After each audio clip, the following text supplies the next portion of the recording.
ഓം നമോ നാരായണായ. ഓം ശ്രീ ഗുരുഭ്യോ നമഃ. ദശകം 20.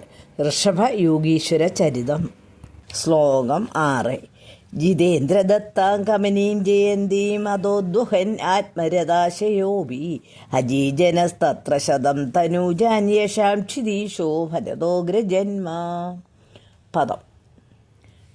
ജിത ഇന്ദ്രദത്താം കമനീം ജയന്തീം അത ഉദ്വഹൻ ആത്മരഥാശയ അഭി അജീജന തത്ര ശതം ധനൂജാൻ യേഷാം ക്ഷിതീശ ഭരത അഗ്രജന്മ. അർത്ഥം: അങ്ങയുടെ യോഗപ്രഭാവം മൂലം പരാജിതനായ ഇന്ദ്രൻ മനോഹരിയായ ജയന്തിയെ ദാനം ചെയ്തു. അങ്ങ് അവളെ വിവാഹം ചെയ്യുകയും ഈശ്വരെങ്കിൽ ലയിച്ച് മനസ്സോടുകൂടി ഇരിക്കെ തന്നെ 100 പുത്രന്മാരെ ഉത്പാദിപ്പിക്കുകയും ചെയ്തു. അവരിൽ ജ്യേഷ്ഠപുത്രനാണ് പിന്നീട് സൽകീർത്തി നേടിയ ഭരത മഹാരാജാവ്. ഈ ഋഷഭദേവൻ്റെ പുത്രനായ ഭരതൻ ഭരിച്ചതുകൊണ്ടാണ് ഭാരതഖണ്ഡമെന്ന പേരുണ്ടായത്. ശ്ലോകം 7. നവാഭവൻ യോഗി വരാ നവാന്യേ തുപാലയൻ ഭാരതവർഷഖണ്ഡാൻ സൈകാത്വശീതിസ്തവ ശേഷപുത്ര തപോബലാത് ഭൂസുരഭൂയമീയുഹു. പദം.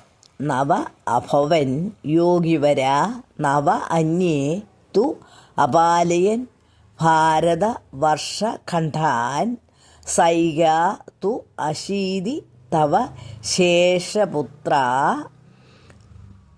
തപോബലാത് ഭൂസുര ഭൂയം ഈയുഹു.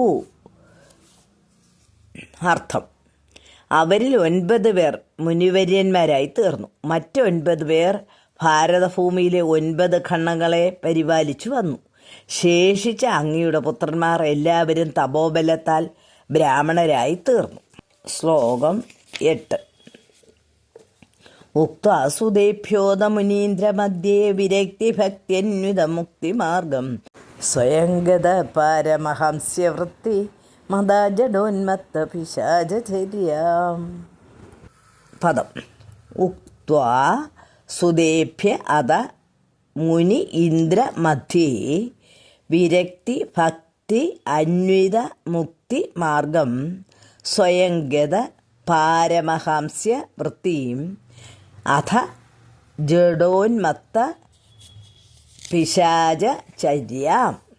അർത്ഥം: അനന്തരം അങ്ങ് മഹർഷിവര്യന്മാരുടെ ഇടയിൽ വെച്ച് പുത്രന്മാർക്ക് വിരക്തി ഭക്തി എന്നിവയടങ്ങിയ സായുജ്യ മാർഗം ഉപദേശിച്ചു കൊടുക്കുകയും സ്വയം പരമഹംസനായി മൂഢൻ, ഭ്രാന്തൻ, പിശാച് എന്നീ അവസ്ഥകൾ ധരിക്കുകയും ചെയ്തു. ശ്ലോകം 9. പരാത്മഭൂതോപി പരോപദേശം കുർവൻ ഭവാൻ സർവനിരസ്യമാനഃ വികാരഹീനോ വിചാര കൃഷ്ണ മഹീമഹീനാത്മരസാഭിലീനഃ. പദം.